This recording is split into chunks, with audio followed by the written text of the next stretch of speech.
Hi children, in lines written in early spring, അതിൻ്റെ second stanza, third stanza, fourth stanza, ഇത്രയും സ്റ്റാൻസയുടെ തർജ്ജമയാണ് ഇന്നിവിടെ പറയാൻ പോകുന്നത്. അപ്പം നമ്മൾ ആ കവിതയിൽ പഠിച്ചു, കവി വളരെ കംഫർട്ടബിളായിട്ട്, വളരെ സംതൃപ്തിയോടെ നല്ല റിലാക്സ്ഡ് ആയിട്ട്, യാതൊരുവിധ ടെൻഷനും ഇല്ലാതെ വളരെ സംതൃപ്തനായി ഒരു മരത്തോട്ടത്തിൽ ഇരിക്കുകയായിരുന്നു. അപ്പോൾ അദ്ദേഹത്തിൻ്റെ മനസ്സിൽ ആ സ്വീറ്റ് മൂഡ്, നല്ല ഒരു മാനസികാവസ്ഥയിൽ അദ്ദേഹത്തിൻ്റെ മനസ്സിൽ നല്ല നല്ല ചിന്തകൾ വന്നു. എങ്കിലും ദുഃഖ ചിന്തകളും അദ്ദേഹത്തിനെ അലട്ടിക്കൊണ്ട് ഇരുന്നു. അത്രയാണ് ഫസ്റ്റ് സ്റ്റാൻസ. അപ്പം അദ്ദേഹം വളരെ ടെൻഷൻ ഇല്ലാതെ ഒരു മരത്തോട്ടത്തിൽ നല്ല തൃപ്തിയോടെ റിലാക്സ് ചെയ്തിരിക്കുമ്പോൾ നല്ല ആ മാനസികമായ ഒരവസ്ഥയിൽ നല്ല നല്ല ചിന്തകൾ അദ്ദേഹത്തിൻ്റെ മനസ്സിലുണ്ടായി. അതോടൊപ്പം തന്നെ ദുഃഖ ചിന്തകളും അദ്ദേഹത്തിൻ്റെ മനസ്സിൽ ഉണ്ടായി. അപ്പം ആ സ്റ്റാൻസയുടെ റൈം സ്കീം എന്ന് പറയുന്നത് എ ബി ആണ്. അതായത് ആദ്യത്തെ വരിയുടെയും മൂന്നാമത്തെ വരിയുടെയും അവസാനത്തെ വാക്കുകൾ റൈം ചെയ്യാൻ, അതുപോലെ തന്നെ രണ്ടാമത്തെ വരിയുടെയും നാലാമത്തെ വരിയുടെയും വേർഡ്സ് റൈമിങ് ആണ്. അപ്പം നോട്ട്സ്, തോട്ട്സ്, റിക്ലൈൻഡ്, മൈൻഡ്. അപ്പം എ ബി. പിന്നെ അതിൽ വരുന്നത് റൈമിങ് വേർഡ്സ് ഞാൻ പറഞ്ഞു തന്നു. Notes, thoughts, reclined, mind. Rhyme scheme A B. പിന്നെ അതിൽ ഓഡിറ്ററി ഇമേജ് വരുന്നുണ്ട്. ഓഡിറ്ററി ഇമേജ് എന്ന് പറഞ്ഞാൽ കവിത വായിക്കുമ്പോൾ നമ്മൾ കാതിലൂടെ അനുഭവിക്കുന്ന ആ ഒരു ബിംബത്തിൻ്റെ ആ ഒരു രൂപമാണ്. അപ്പം ഇവിടെ പ്രകൃതിയിൽ നിന്നും ആയിരക്കണക്കിന് ഇടകലർന്ന ശബ്ദം കേട്ടു. പല പല ജീവജാലങ്ങളുടെയും പ്രകൃതിയിലുള്ള അതുപോലെ കളകള ശബ്ദങ്ങൾ, ജലമർമരങ്ങൾ, അതുപോലെ ഒത്തിരി ആയിരക്കണക്കിന് ഇടകലർന്ന ശബ്ദം കേട്ടു. അപ്പം ഐ ഹേർഡ് 1000 ബ്ലെൻഡഡ് നോട്ട്സ്. ആ വരി ഓഡിറ്ററി ഇമേജായിട്ട് നമുക്ക് എഴുതാം.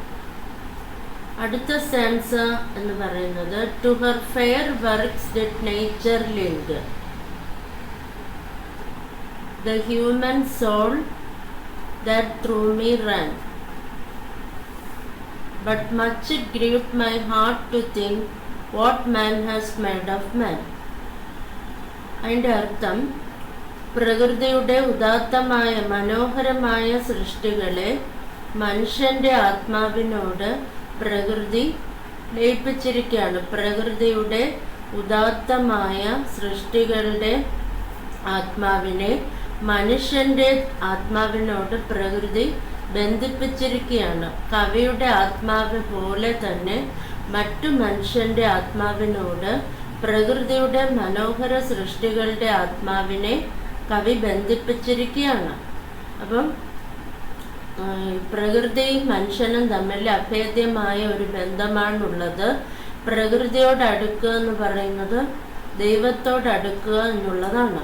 അപ്പം മനുഷ്യന് പ്രകൃതിയുമായിട്ടൊരു ആത്മീയ ബന്ധമുണ്ട്, അത് മുറിച്ചു മാറ്റാൻ കഴിയില്ല. അപ്പം പ്രകൃതിയുടെ മനോഹരമായ സൃഷ്ടികളുടെ ആത്മാക്കളെ മനുഷ്യൻ്റേതുൾപ്പെടെയുള്ള, കവിയുടെ ഉൾപ്പെടെ മനുഷ്യൻ്റെ ആത്മാവിനോട് ബന്ധിപ്പിച്ചിരിക്കുകയാണ് പ്രകൃതി. To her fair works did nature link. പ്രകൃതിയുടെ ഉദാത്തമായ സൃഷ്ടികളുടെ ആത്മാവിനെ മനുഷ്യൻ്റെ ആത്മാവിനോടും കവിയുടെ ആത്മാവിനോടും പ്രകൃതി ലയിപ്പിച്ചിരിക്കുകയാണ്. അപ്പോൾ പോലും അദ്ദേഹത്തിൻ്റെ മനസ്സിൽ, കവിയുടെ മനസ്സിൽ, ഗ്രീവ്ഡ് എന്ന് പറഞ്ഞാൽ എന്താ, ദുഃഖിക്കാനുള്ള ഒരു വക ഉണ്ടായിരുന്നു. മനുഷ്യൻ മനുഷ്യനോട് എന്താണ് ചെയ്തത് എന്നോർത്ത് കവി ദുഃഖിക്കുകയാണ് അവിടെ. അപ്പം ഇത് അദ്ദേഹം ഫ്രഞ്ച് വിപ്ലവത്തിൻ്റെ സമയത്താണ് ഈ കവിത എഴുതിയത്. അപ്പോൾ ഒത്തിരി ആളുകൾ മരണപ്പെടുകയും മനുഷ്യർ പരസ്പരം വെട്ടിമരിക്കുകയും മരണപ്പെടുകയും ക്രൂരമായി ആളുകളെ വധിക്കപ്പെടുകയും ചെയ്ത ഒരു സാഹചര്യമായിരുന്നു. അപ്പം അതൊക്കെ കണ്ട് ആ ഒരു മനോവിഷമത്തിലാണ് കവി ഇരുന്നപ്പോഴാണ് ഈ വരികൾ and much it grieved my heart to think what man has made of man. മനുഷ്യൻ മനുഷ്യനോട് എന്താണ് ചെയ്യുന്നത്? മനുഷ്യൻ പരസ്പരം ഐക്യമില്ലാതെ വെട്ടി മരിക്കുന്നു. അപ്പം ആ യുദ്ധത്തിൻ്റെ ആ ഒരു ഭീതിയും ദുഃഖവും, അതുപോലെ തന്നെ മനുഷ്യൻ പ്രകൃതിയെ പല രീതിയിൽ ചൂഷണം ചെയ്യുന്നു. അപ്പം ഇതെല്ലാം കൂടി ആലോചിച്ചപ്പോഴാണ് കവിക്ക് പ്രകൃതിയുടെ മനോഹാരിത ആസ്വദിക്കുകയാണെങ്കിൽ പോലും ദുഃഖിക്കാൻ ഇടയുണ്ട് എന്ന് പറയുന്നത്. അപ്പം ആ സ്റ്റാൻസയിൽ ഇവിടെ ആലിട്രേഷൻ വരുന്നുണ്ട്. ആലിട്രേഷൻ എന്ന് പറയുമ്പം കോൺസണൻറ്റ് സൗണ്ട്സ് അടുത്തടുത്ത് വരും. ഒരു വരിയിൽ കോൺസണൻറ്റ് സൗണ്ട്സ് അടുത്തടുത്ത് വരുന്നതിനെയാണ് ആലിട്രേഷൻ എന്ന് പറയുന്നത്. What man has made of man. അവിടെ മാൻ 3 പ്രാവശ്യം അടുത്തടുത്ത് വരുന്നുണ്ട്. അപ്പം അത് ആലിട്രേഷന് എക്സാമ്പിളാണ്. What man has made of മാൻ. ഇനി അടുത്ത വരി, through primrose stuffs in that green bowel the periwinkle trailed its wreaths, and it's my faith that every flower enjoys their breath. അതായത് പ്രിംറോസ് എന്ന് പറയുന്നത് വസന്തകാലത്ത് വിടരുന്ന ഒരിനം ഇളം മഞ്ഞ പുഷ്പമാണ്. ആ പുഷ്പം, ടപ്സ് എന്ന് പറഞ്ഞാൽ കൂട്ടം, ആ പ്രിംറോസിൻ്റെ കൂട്ടം അവിടെ ശരിക്ക് വളർന്നു നിൽക്കുകയാണ്. ആ പച്ച വള്ളിക്കുടിലിൽ പ്രിംറോസിൻ്റെ കൂട്ടം ഒത്തിരി നിൽക്കുകയാണ്. അതിൽ കൂടെ തന്നെ പെറിവിങ്കിൾ എന്ന് പറയുന്ന മറ്റൊരു നീല ചെടിയാണത്. ആ പെറിവിങ്കിൾ തറയിലൂടെയാണ് വളരുന്നത്. അപ്പം ആ പെറിവിങ്കിൾ ട്രെയിൽഡ് ഇറ്റ്സ് റീത്സ് എന്ന് പറഞ്ഞാൽ വട്ടം റീത്ത് എന്ന് പറഞ്ഞാൽ അറിയാം നമുക്ക്, വൃത്താകൃതിയിലുള്ള ഒരു ഷേപ്പിനെയാണ് അവിടെ പറയുന്നത്. അപ്പം പെറിവിങ്കിൾ എന്ന് പറയുന്ന തറയിലൂടെ വൃത്താകൃതിയിൽ വളർന്ന് വരുന്ന ഒരു ചെടിയാണ്. അപ്പം പ്രിംറോസ്, ഇളം മഞ്ഞ പ്രിംറോസ് കൂട്ടങ്ങളുടെ ഇടയിൽ കൂടി പെറിവിങ്കിൾ എന്ന് പറയുന്ന നീല പുഷ്പം വട്ടമായിട്ട് അതിൻ്റെ പാത ഉണ്ടാക്കുകയാണ്. ട്രെയിൽഡ് ഇറ്റ്സ് റീറ്റ്സ് എന്ന് പറഞ്ഞാൽ പാത ഒരുക്കുകയാണ്. ആ വള്ളിക്കുടലിൽ പ്രിംറോസ് കൂട്ടങ്ങളുടെ ഇടയിലൂടെ പെറിവിങ്കിൾ എന്ന് പറയുന്ന നീലപുഷ്പം വട്ടമായി തറയിലൂടെ വളർന്ന് കിടക്കുകയാണ്. അപ്പോൾ ആ പെറിവിങ്കിളും പ്രിംറോസ്, ഈ 2 പൂക്കളും വളരെ സ്നേഹത്തോടെയും സന്തോഷത്തോടെയുമാണ് അവിടെ കഴിയുന്നത്. അപ്പോൾ കവിയുടെ വിശ്വാസം എന്ന് പറയുന്നത് ഓരോ പുഷ്പവും അത് ശ്വസിക്കുന്ന വായു ആസ്വദിക്കുന്നു എന്നുള്ളതാണ്. ആ മന്ദമാരുതനിൽ ഈ പുഷ്പങ്ങൾ ഇങ്ങനെ ആടി ഉലയുമ്പോൾ ആ ഒരു മൂവ്മെൻ്റ്, ആ ഒരു ചലനം ഓരോ പുഷ്പവും ആസ്വദിക്കുന്നു എന്നാണ് കവിയുടെ ദൃഢമായ വിശ്വാസം. പ്രകൃതിയിലെ ഓരോ പുഷ്പവും അത് ശ്വസിക്കുന്ന വായു ആസ്വദിക്കുന്നതിനോടൊപ്പം തന്നെ അത് മന്ദമാരുതനിൽ ആടി ഉലയുമ്പോൾ ആ ഒരു ചലനവും ആ പൂക്കൾ ആസ്വദിക്കുന്നു എന്നുള്ളതാണ് കവിയുടെ കടുത്ത വിശ്വാസം. അവിടെ പ്രിംറോസ് സ്റ്റെപ്സ്, അവിടെ നിങ്ങൾക്ക് കഴിഞ്ഞ ഓൺലൈൻ ക്ലാസ്സിൽ ഒരു വേർഡ് വെബ് തന്നിരുന്നു. അതിൽ 4 പടങ്ങൾ കൊടുത്തിട്ടുണ്ടായിരുന്നു. അപ്പം അതിൽ ഒരെണ്ണം പ്രിംറോസ് എന്ന് പറഞ്ഞ് തന്നിട്ടുണ്ടായിരുന്നു. ബാക്കിയുള്ളത് ഒരു നീല ചെടിയാണ്. അവിടെ പെറിവിങ്കിൾ എന്നാണ് എഴുതേണ്ടത്. പിന്നെ ഒരു മരം കാണിച്ചിട്ടുണ്ടായിരുന്നു, അവിടെ ഗ്രീൻ ബവർ എന്നാണ് എഴുതേണ്ടത്. പിന്നെ ഒരു വളയം കാണിച്ചിട്ടുണ്ടായിരുന്നു, അത് റീത്ത് എന്ന് വേണം എഴുതാൻ. അപ്പോൾ വേർഡ് വെബിൻ്റെ answer primrose, periwinkle, green bower, wreath. ഇനി അത്രയാണ് തേർഡ് സ്റ്റാൻസ. ഫോർത്ത് സ്റ്റാൻസ എന്ന് പറയുന്നത് the birds around me hopped and played, their thoughts I cannot measure, but the least motion which they made, it seemed a thrill of pleasure.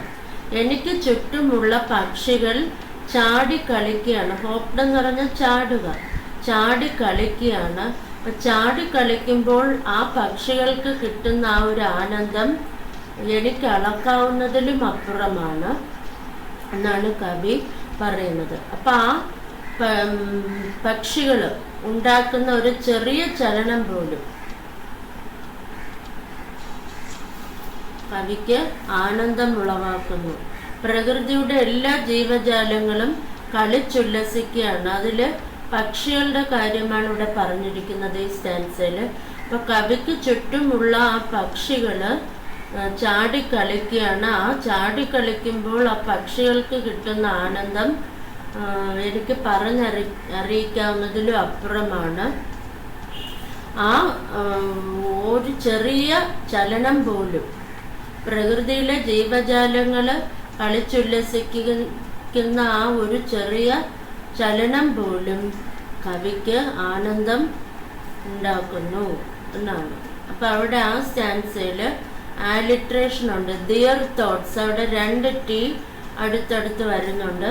അപ്പം അവിടെ ആലിട്രേഷൻ ഉദാഹരണം their thoughts ആണ് വരുന്നത്. അപ്പം നിങ്ങൾക്ക് കഴിഞ്ഞ ഓൺലൈൻ ക്ലാസ്സിൽ ഇത് ആലിട്രേഷൻ എഴുതാൻ പറഞ്ഞിരുന്നു. അതിൻ്റെ ഒരു example what man has made of man, അവിടെ റിപ്പീറ്റ് ചെയ്യുന്നുണ്ട്. അതുപോലെ ദിയർ തോട്ട്സും എഴുതാം. പിന്നെ ഐ ഹേർഡ് 1000 ബ്ലെൻഡഡ് നോട്ട്സ്, അത് ഓഡിറ്ററി ഇമേജ് ആണ്. പിന്നെ ടാക്ടൈൽ ഇമേജ് വരുന്നുണ്ട്. Every flower enjoys the air it breathe, ഓരോ പുഷ്പവും അത് ശ്വസിക്കുന്ന വായു ആസ്വദിക്കുന്നു. അത് സ്പർശനത്തിലൂടെ മാത്രമേ അങ്ങനെ ഒരു അനുഭൂതി ഉണ്ടാവൂ. ചുറ്റുമുള്ള അന്തരീക്ഷത്തിൻ്റെ മണം പിടിക്കാൻ ഈ പൂക്കൾക്ക് കഴിയുന്നു. അപ്പം അതൊരു സ്പർശനത്തിലൂടെയാണ് ഈ മണം അനുഭവപ്പെടുന്നത്. അതുകൊണ്ട് അവിടെ ആ വരി എന്ന് പറയുന്ന ടാക്ടൈൽ ഇമേജ് ആണ്. Every flower enjoys the air it breathe. ഇത്രയാണ് കഴിഞ്ഞ ഓൺലൈൻ ക്ലാസ്സിൽ എടുത്തത്. ഇനി പേഴ്സോണിഫിക്കേഷൻ്റെ എക്സാമ്പിൾ എഴുതാൻ പറഞ്ഞിരുന്നു.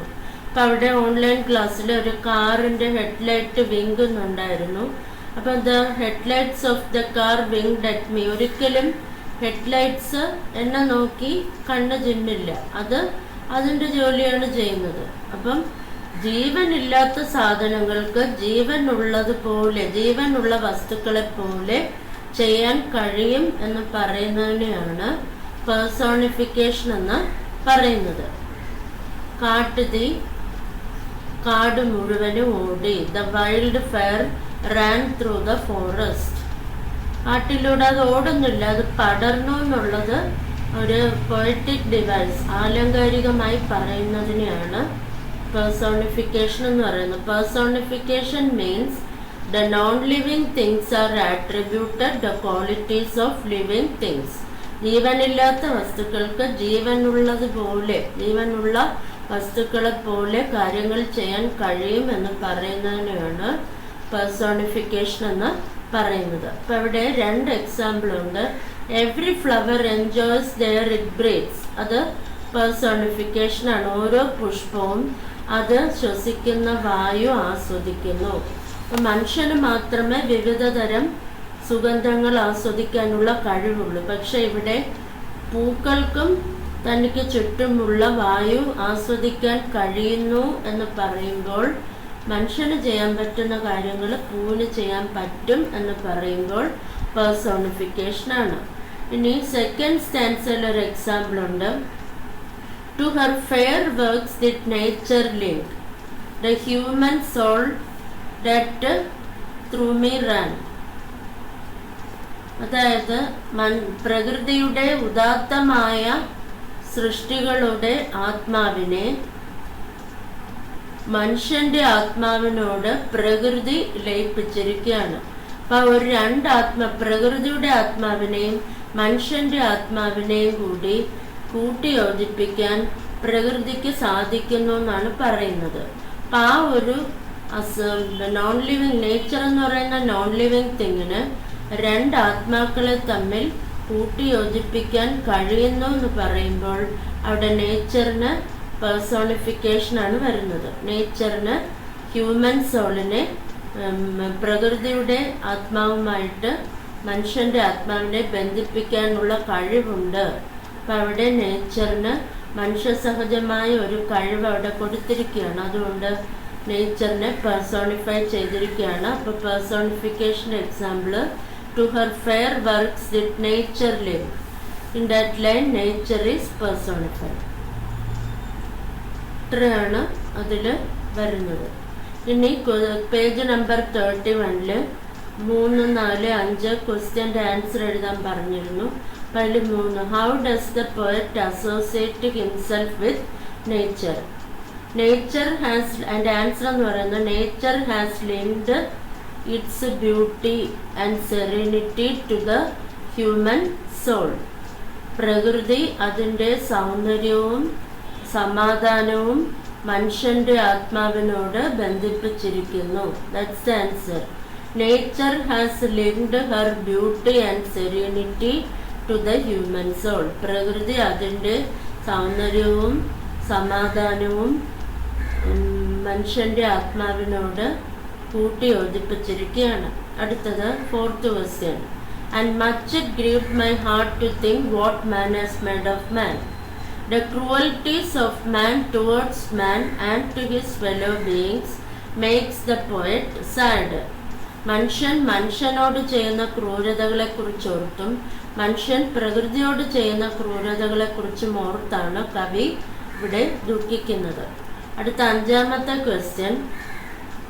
What does the poet mean by saying that every flower enjoys its existence? ഓരോ പുഷ്പവും അതിൻ്റെ നിലനിൽപ്പ് ആസ്വദിക്കുന്നു എന്ന് പറയുന്നതിൻ്റെ കാരണം എന്താണ്?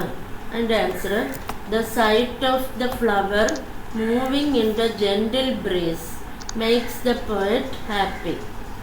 ആ മന്ദമാരുതനിൽ ആടിക്കളിക്കുന്ന പുഷ്പങ്ങളെ കാണുമ്പോഴാണ് ഓരോ പുഷ്പവും അതിൻ്റെ നിലനിൽപ്പ് ആസ്വദിക്കുന്നു എന്നിവിടെ പറഞ്ഞിരിക്കുന്നത്. ആ മന്ദമാരുതനിൽ ഈ പൂക്കൾ ആടി ഉലയുമ്പോൾ ആ ഒരു കാഴ്ച കണ്ട് കവിക്ക് ഓരോ പുഷ്പവും അതിൻ്റെ നിലനിൽപ്പ് അല്ലെങ്കിൽ അത് ശ്വസിക്കുന്ന വായു ആസ്വദിക്കുന്നു എന്ന് മനസ്സിലാക്കാൻ കഴിയുന്നത്. ഇതിത്രയാണ് ഇന്നലെ തന്ന വർക്കുകൾ. ഇനി ഞാനത് ഇംഗ്ലീഷിൽ കൂടെ പറഞ്ഞു തരാം. The poet was sitting very comfortably in a grove, hearing 1,000 blended notes, different kinds of sounds from nature. Even though in that pleasant mood, sad thoughts are coming to his mind.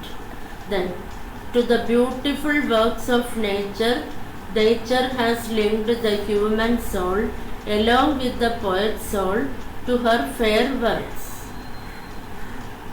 In all that conditions, the poet is still having enough reason to grieve.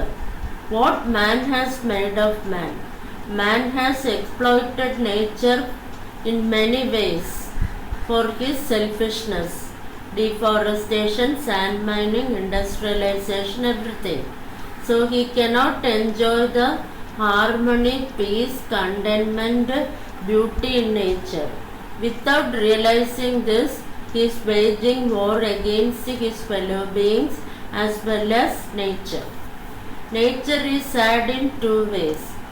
One, nature is being destroyed by man.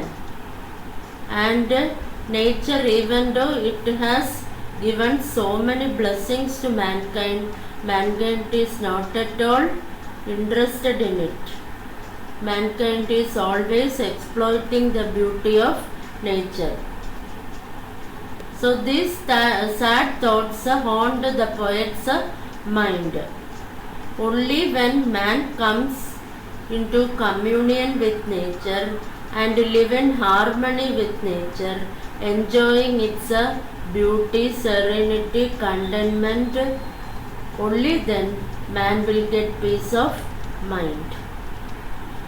And every flower enjoys the air it breathes. That is periwinkle trailing its wreaths through the primrose ducts in the green bower, and the birds hopping. In the fourth stanza, nature is beautifully portrayed. The least motions of the creatures in this nature give the poet immense pleasure. So many beautiful sights are around mankind, but he is not at all bothered about all these things. He is always destroying and exploiting nature as well as his fellow beings for his selfish needs.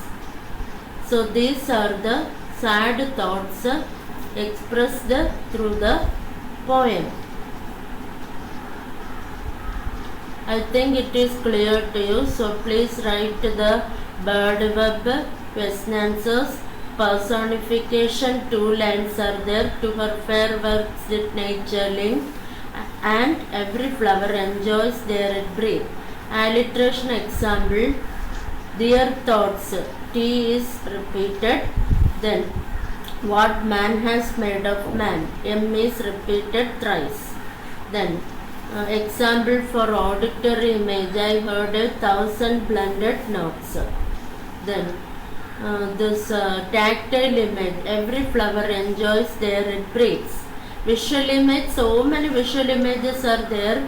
Green grove, then fair works of nature, periwinkle trailing its wreaths, primrose ducts, the birds hopping and playing, everything, wreaths, everything you can write as visual image.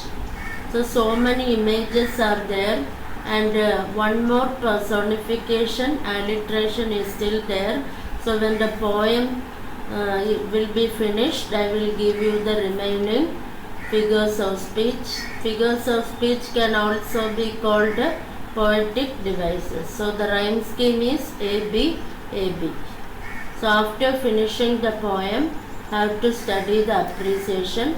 I will explain the appreciation in the coming video. Till then, bye.